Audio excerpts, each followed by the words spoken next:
Hello my dear friends, welcome back to our channel. ഇപ്പം നല്ല മഴ പെയ്തുകൊണ്ടിരിക്കുകയാണ് കേട്ടോ. ഒരു വൈകുന്നേരം സമയമാണ്. അപ്പോൾ കുറേ ദിവസമായി വിചാരിക്കുന്നു പഴംപൊരിയും ബീഫും ആ ഒരു കോമ്പിനേഷൻ ഒന്ന് ട്രൈ ചെയ്യണമെന്ന്.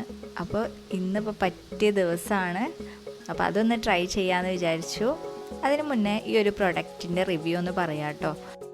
ഇത് കുറച്ച് വലിയ ചോപ്പറാണ് കേട്ടോ. ഇത് കുറേ യൂട്യൂബേഴ്സിൻ്റെ അടുത്ത് ഞാൻ കണ്ടിട്ടുണ്ടായിരുന്നു.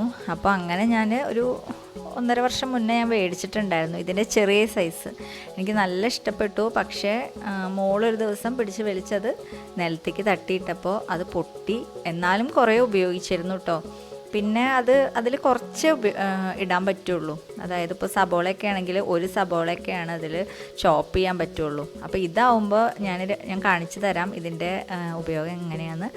അപ്പോൾ ഈ ഒരു ബ്ലേഡ് എനിക്ക് തോന്നുന്നത് തൈരൊക്കെ ഉണ്ടല്ലോ, മോരൊക്കെ കടയാനൊക്കെയാണ്. ഇത് നമ്മളെ ചോപ്പ് ചെയ്യാൻ വേണ്ടിയിട്ടുള്ളതാണ് കേട്ടോ. ഇതിൽ കുറച്ച് അധികം ബ്ലേഡ് തന്നെ ഉണ്ട്. മറ്റേതിൽ ആകെ 3 ബ്ലേഡേ ഉണ്ടായിരുന്നുള്ളൂ ചെറിയ സൈസിൽ.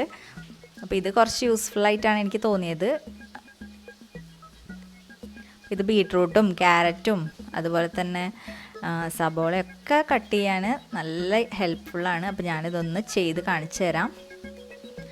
ഒരു 4 കഷ്ണാക്കിയിട്ടാണ് ഞാനൊരു സബോള ഇട്ടിട്ടുള്ളത് കേട്ടോ.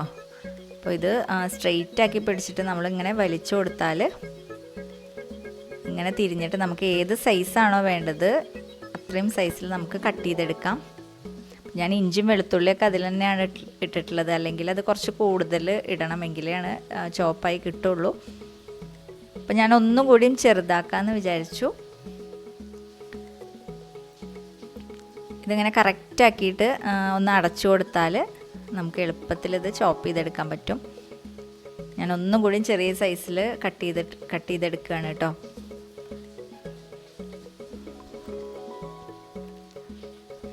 ഇപ്പോൾ കണ്ടോ, നല്ല പെട്ടെന്ന് തന്നെ ഒരു 4 വലിച്ചപ്പോൾ തന്നെ ഇത് കറക്റ്റായിട്ട് ചോപ്പ് ചെയ്ത് കിട്ടിയിട്ടുണ്ട്. അപ്പോൾ നല്ല ഹെൽപ്ഫുള്ളാണ്. ഞാനത് മുന്നേ മേടിച്ചിട്ടുണ്ട്, പക്ഷേ ഇപ്പോഴാണ് കുറച്ച് വലുത് കിട്ടിയത്. അപ്പോൾ ഇതിൻ്റെ ലിങ്കൊക്കെ ഞാൻ ഡിസ്ക്രിപ്ഷൻ ബോക്സിൽ കൊടുക്കാം കേട്ടോ. പിന്നെ ഞാൻ വേറൊരു ഐറ്റം കൂടി മേടിച്ചിട്ടുണ്ട്. ഇത് വ്ളോഗിങ്ങിനൊക്കെ ഹെൽപ്ഫുള്ളായിട്ടുള്ളൊരു പ്രൊഡക്റ്റാണ്. ഒരു ട്രൈപോഡാണ്, ചെറിയൊരു ട്രൈപോഡാണ് കേട്ടോ, ഹാൻഡി ട്രൈപോഡാണ്. അപ്പോൾ ഇതിങ്ങനെ 2 സെറ്റായിട്ടാണ് വരിക. അപ്പോൾ അത് നമ്മൾ ഫിറ്റ് ചെയ്ത് കൊടുക്കണം.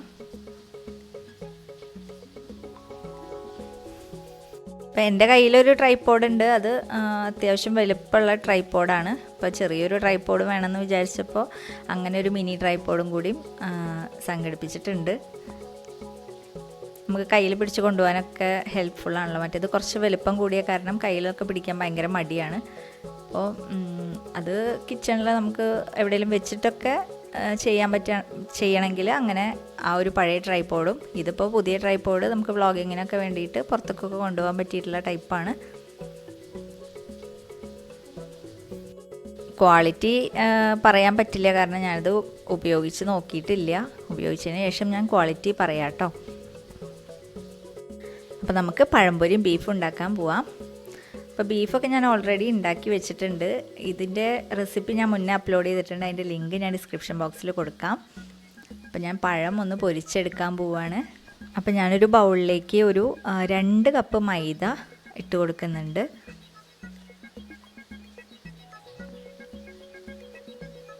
അതിലേക്ക് 1 ടീസ്പൂൺ മഞ്ഞൾപ്പൊടി, ആവശ്യത്തിന് ഉപ്പും ചേർത്തിട്ട് കുറച്ച് പച്ചവെള്ളം ചേർത്തിട്ട് നന്നായിട്ടൊന്ന് കുഴച്ചെടുക്കുകയാണ്. നമുക്ക് വേണമെങ്കിൽ മിക്സിയിലിട്ടിട്ട് ജസ്റ്റ് ഒന്ന് അടിച്ചു കൊടുക്കുകയും ചെയ്യാം കേട്ടോ. അപ്പം നല്ല ഫ്ലഫി ആയിട്ട് കിട്ടും. അപ്പോൾ നമ്മുടെ മാവ് റെഡി ആയിട്ടുണ്ട്. നമുക്ക് പഴം നീളത്തിലൊന്ന് കട്ട് ചെയ്തെടുക്കാം.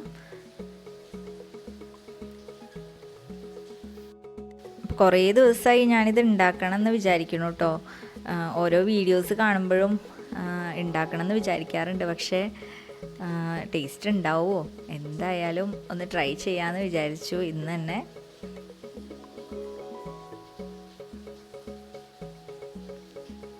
അപ്പം ഞാൻ അധികം ഉണ്ടാക്കിയില്ല കേട്ടോ. മക്കൾക്കൊക്കെ ഇഷ്ടാവുമോ എന്നറിയില്ലല്ലോ. അപ്പോൾ ഞാൻ ആദ്യം കുറച്ചൊന്ന് ട്രൈ ചെയ്ത് നോക്കുകയാണ്.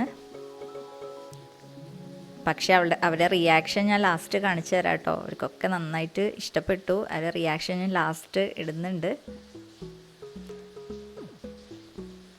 അപ്പോൾ നമ്മുടെ ബീഫ് ഇതാ അടിപൊളിയായിട്ട് വെന്ത് വന്നിട്ടുണ്ട്.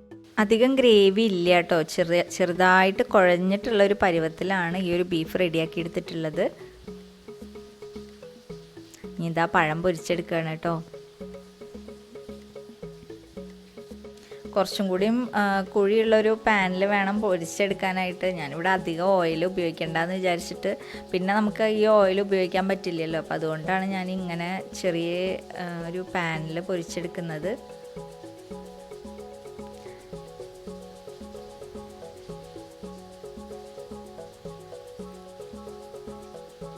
ഞാൻ ഇത്രയും വലിയ സൈസിൽ പൊരിച്ചെടുക്കാറില്ല, ഈ ഒരു സൈസിലാണ് പൊരിച്ചെടുക്കാറുള്ളൂ കേട്ടോ. അപ്പോൾ അതാവുമ്പോൾ നമുക്ക് പെട്ടെന്ന് തന്നെ റെഡിയായി കിട്ടുകയും ചെയ്യും.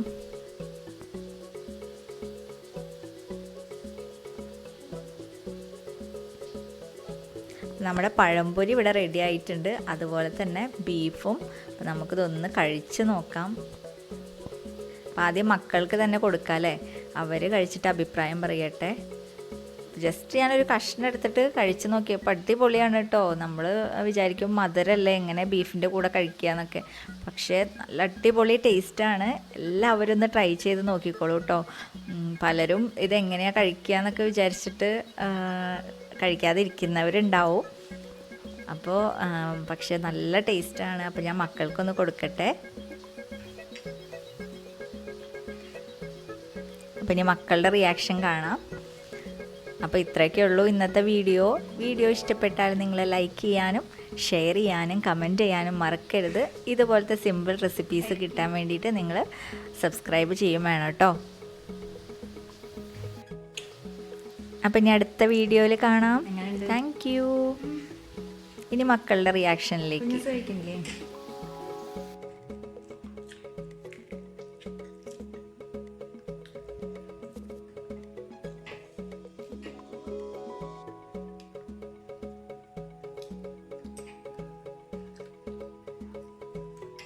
Tasty? Okay.